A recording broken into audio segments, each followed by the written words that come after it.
आज हम आपको सुनाने वाले हैं स्वामी विवेकानंद जी की संपूर्ण जीवन कथा। तो चलिए, स्वामी विवेकानंद जी का जन्म 12 जनवरी 1863, मृत्यु 4 जुलाई 1902। वेदांत के विख्यात और प्रभावशाली आध्यात्मिक गुरु थे। उनका वास्तविक नाम नरेंद्र नाथ दत्त था। उन्होंने अमेरिका स्थित शिकागो में सन 1893 में आयोजित विश्व धर्म महासभा में भारत की ओर से सनातन धर्म का प्रतिनिधित्व किया था। भारत का वेदांत अमेरिका और यूरोप के हर एक देश में स्वामी विवेकानंद की वक्तृता के कारण ही पहुंचा। उन्होंने रामकृष्ण मिशन की स्थापना की थी, जो आज भी अपना काम कर रहा है। वे रामकृष्ण परमहंस के सुयोग्य शिष्य थे।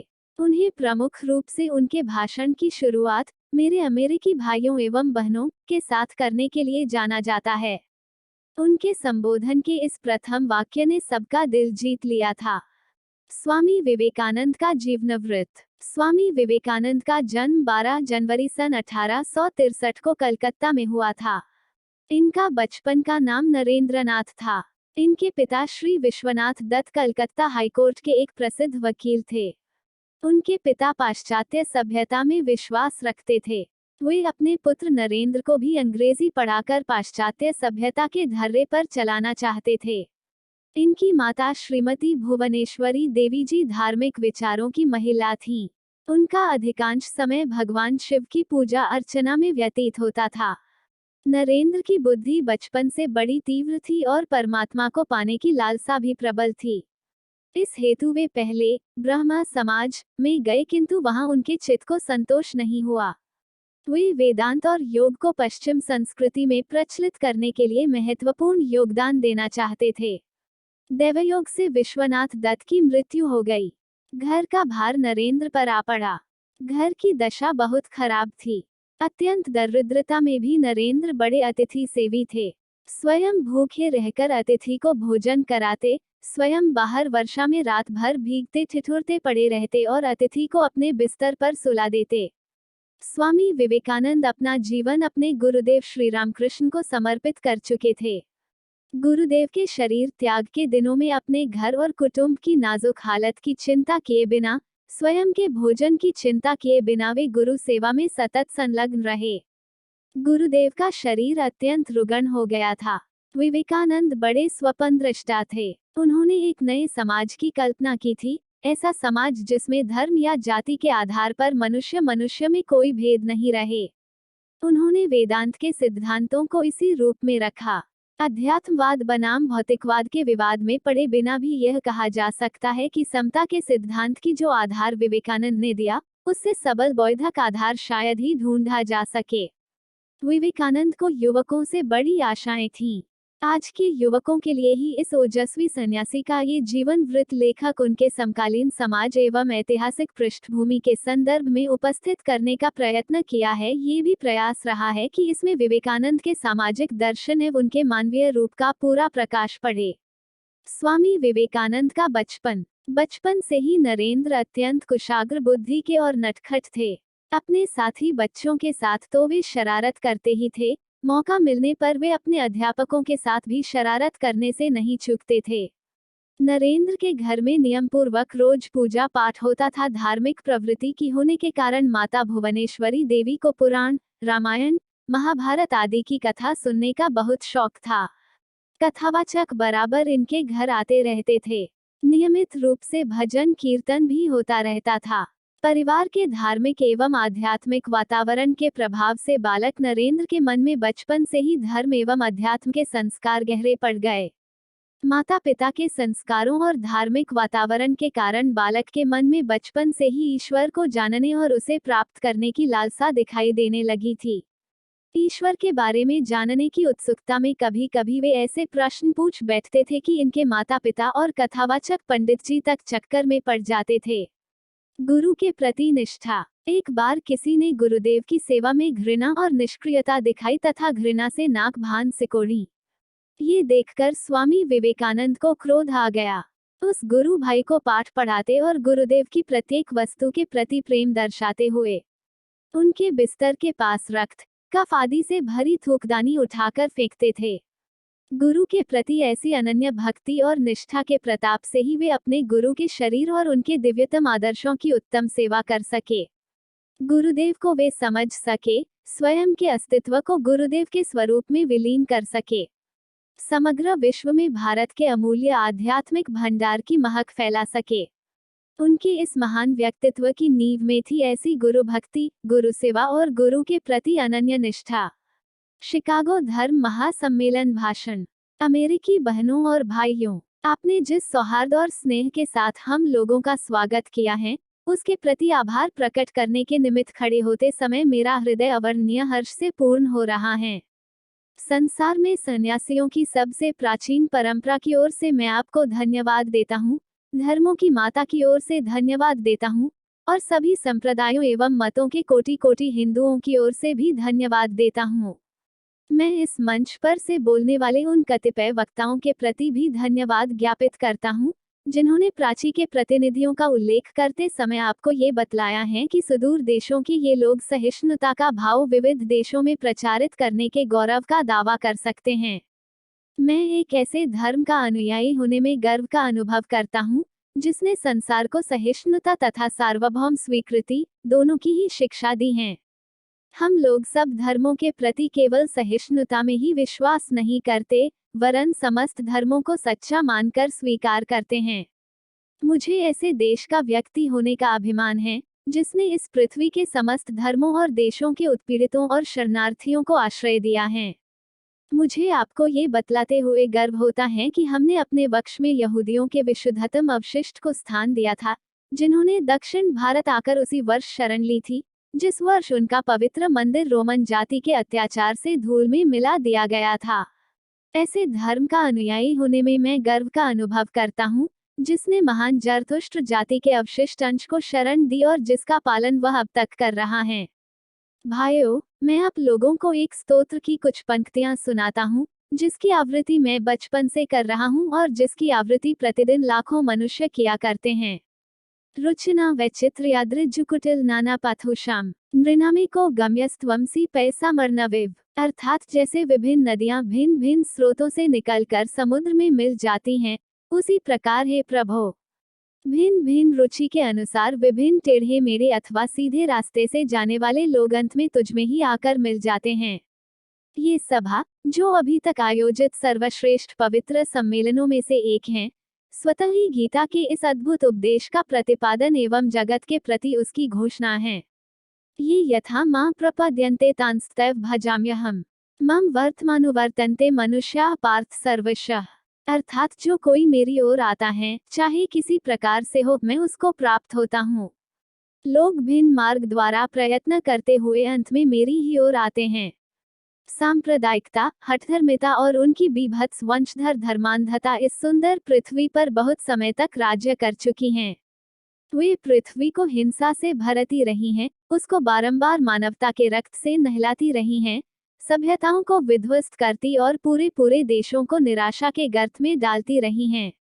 यदि ये बीभत्स दानवी न होती, तो मानव समाज आज की अवस्था से कहीं अधिक उन्नत हो गया होता। पर अब उनका समय आ गया है, और मैं आंतरिक रूप से आशा करता हूँ कि आज सुबह इस सभा के सम्मान में जो घंटाध्वनि हुई है, वो समस्त धर्मांधता का, तलवार या लेखनी के द्वारा होने वाले सभी उत्पीड़नों का, तथा एक ही लक्ष्य की ओर अग्रसर होने वाले मानवों की पारस्परिक कटुता का मृत्यु निनाद सिद्ध हो। पूरा भाषण इस लिंक पर पढ़ें। शिकागो वक्तृता स्वामी विवेकानंद, विश्व धर्म सभा, शिकागो। यात्राएं। 25 वर्ष की अवस्था में नरेंद्र ने गेरुआ वस्त्र धारण कर लिए। तत्पश्चात उन्होंने पैदल ही पूरे भारतवर्ष की यात्रा की। सन 1893 में शिकागो, अमेरिका में विश्व धर्म परिषद हो रही थी। स्वामी विवेकानंद उसमें भारत के प्रतिनिधि के रूप में पहुंचे। यूरोप, अमेरिका के लोग उस समय पराधीन भारतवासियों को बहुत हीन दृष्टि से देखते थे। वहां लोगों ने बहुत प्रयत्न किया कि स्वामी विवेकानंद को सर्वधर्म परिषद में बोलने का समय ही न मिले। एक अमेरिकन प्रोफेसर के प्रयास से उन्हें थोड़ा समय मिला, किंतु उनके विचार सुनकर सभी विद्वान चकित हो गए। फिर तो अमेरिका में उनका अत्यधिक स्वागत हुआ। वहां इनके भक्तों का एक बड़ा समुदाय हो गया। 3 वर्ष तक वे अमेरिका में रहे और वहां के लोगों को भारतीय तत्वज्ञान की अद्भुत ज्योति प्रदान करते रहे। उनकी वक्तृत्व शैली तथा ज्ञान को देखते हुए वहां के मीडिया ने उन्हें साइक्लोनिक हिंदू का नाम दिया। श्री आध्यात्म विद्या और भारतीय दर्शन के बिना विश्व अनाथ हो जाएगा, ये स्वामी विवेकानंद जी का दृढ़ विश्वास था। अमेरिका में उन्होंने रामकृष्ण मिशन की अनेक शाखाएं स्थापित की। अनेक अमेरिकन विद्वानों ने उनका शिष्यत्व ग्रहण किया। 4 जुलाई सन 1902 को उन्होंने देह त्याग किया। वे सदा अपने को गरीबों का सेवक कहते थे। भारत के गौरव को देश देशांतरों में उज्ज्वल करने का उन्होंने सदा प्रयत्न किया। जब भी वो कहीं जाते थे तो लोग उनसे बहुत खुश होते थे। विवेकानंद का योगदान तथा महत्व। 39 वर्ष के संक्षिप्त जीवन काल में स्वामी विवेकानंद जो काम कर गए, वे आने वाली अनेक शताब्दियों तक पीढ़ियों का मार्गदर्शन करते रहेंगे। 30 वर्ष की आयु में स्वामी विवेकानंद ने शिकागो, अमेरिका में विश्व धर्म सम्मेलन में हिंदू धर्म का प्रतिनिधित्व किया और उसे सार्वभौमिक पहचान दिलवाई। गुरुदेव रवींद्रनाथ टैगोर ने एक बार कहा था, यदि आप भारत को जानना चाहते हैं तो विवेकानंद को पढ़िए। उनमें आप सब कुछ सकारात्मक ही पाएंगे, नकारात्मक कुछ भी नहीं। रोमा रोला ने उनके बारे में कहा था, उनके द्वितीय होने की कल्पना करना भी असंभव है। वे जहां भी गए, सर्वप्रथम हुए। हर कोई उनमें अपने नेता का दिग्दर्शन करता। वे ईश्वर के प्रतिनिधि थे और सब पर प्रभुत्व प्राप्त कर लेना ही उनकी विशिष्टता थी। हिमालय प्रदेश में एक बार एक अनजान यात्री उन्हें देखकर ठिठक कर रुक गया और आश्चर्यपूर्वक चिल्ला उठा, शिव। यह ऐसा हुआ मानो उस व्यक्ति के आराध्य देव ने अपना नाम उनके माथे पर लिख दिया हो। वे केवल संत ही नहीं थे, एक महान देशभक्त, वक्ता, विचारक, लेखक और मानव प्रेमी भी थे। अमेरिका से लौटकर उन्होंने देशवासियों का आह्वान करते हुए कहा था, नया भारत निकल पड़े मोदी की दुकान से, भरभूंजे के भाड़ से, कारखाने से, हाथ से, बाजार से, निकल पड़े झाड़ियों, जंगलों, पहाड़ों, पर्वतों से। और जनता ने स्वामी जी की पुकार का उत्तर दिया। वो गर्व के साथ निकल पड़ी। गांधी जी को आजादी की लड़ाई में जो जन समर्थन मिला, वो विवेकानंद के आह्वान का ही फल था।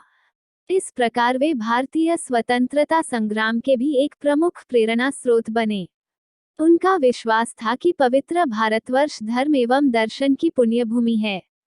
यही बड़े बड़े महात्माओं व ऋषियों का जन्म हुआ, यही संन्यास एवं त्याग की भूमि है तथा यही, केवल यही, आदिकाल से लेकर आज तक मनुष्य के लिए जीवन के सर्वोच्च आदर्श एवं मुक्ति का द्वार खुला हुआ है।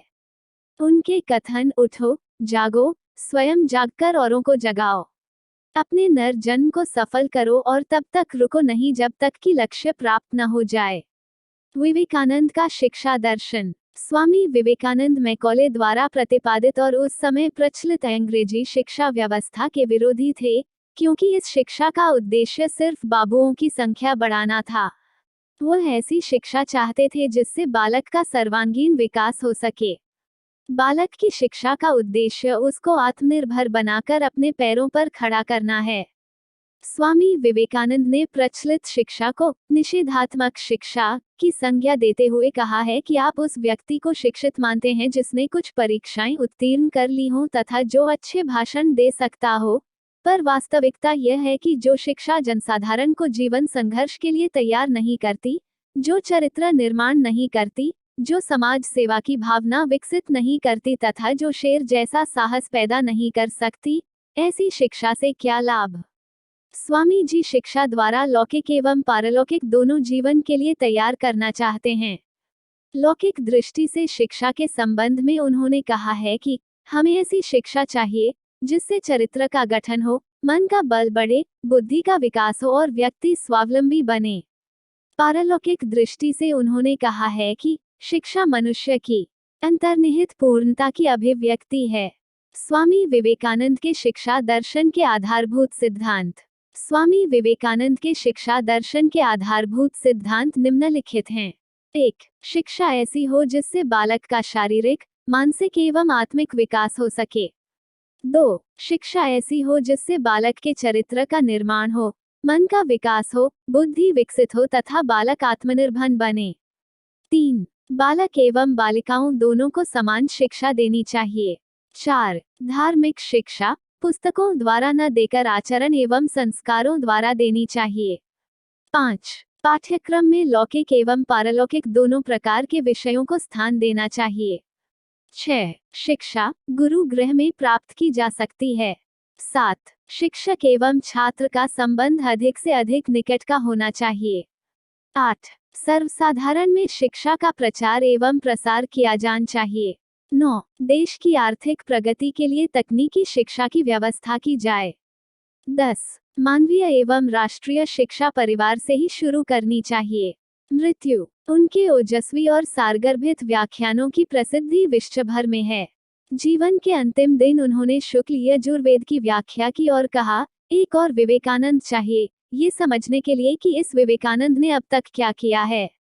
प्रत्यदर्शियों के अनुसार जीवन के अंतिम दिन भी उन्होंने अपने ध्यान करने की दिनचर्या को नहीं बदला और प्रातः 2-3 घंटे ध्यान किया। उन्हें दमा और शर्करा के अतिरिक्त अन्य शारीरिक व्याधियों ने घेर रखा था। उन्होंने कहा भी था, ये बीमारियां मुझे 40 वर्ष के आयु भी पार नहीं करने देंगी। 4 जुलाई 1902 को बेलूर में रामकृष्ण मठ में उन्होंने ध्यानमग्न अवस्था में महासमाधि धारण कर प्राण त्याग दिए। उनके शिष्यों और अनुयायियों ने उनकी स्मृति में वहां एक मंदिर बनवाया और समूचे विश्व में विवेकानंद तथा उनके गुरु रामकृष्ण के संदेशों के प्रचार के लिए 130 से अधिक केंद्रों की स्थापना की। महत्वपूर्ण तिथियां: 12 जनवरी 1863 कलकत्ता में जन्म।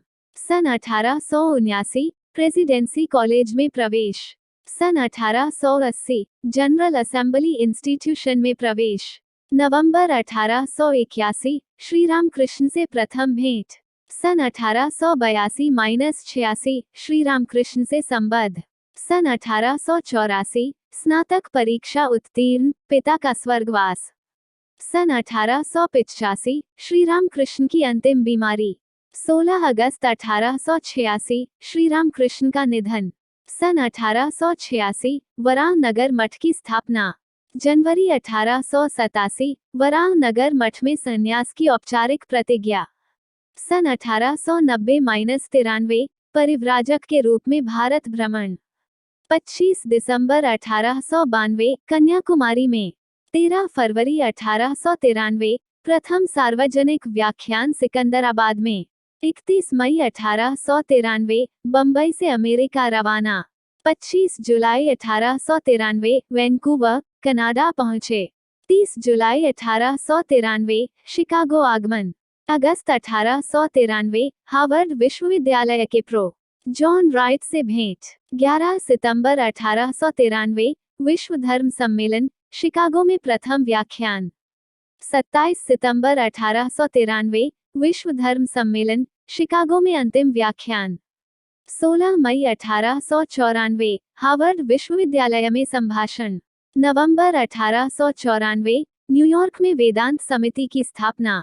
जनवरी 1895 न्यूयॉर्क में धार्मिक कक्षाओं का संचालन आरंभ। अगस्त 1895 पेरिस में। अक्टूबर 1895 लंदन में व्याख्यान। 6 दिसंबर 1895 वापस न्यूयॉर्क।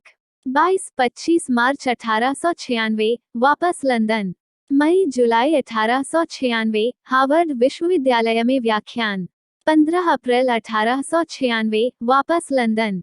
मई जुलाई 1896 लंदन में धार्मिक कक्षाएं। 28 मई 1896 ऑक्सफोर्ड में मैक्सिमुला से भेंट।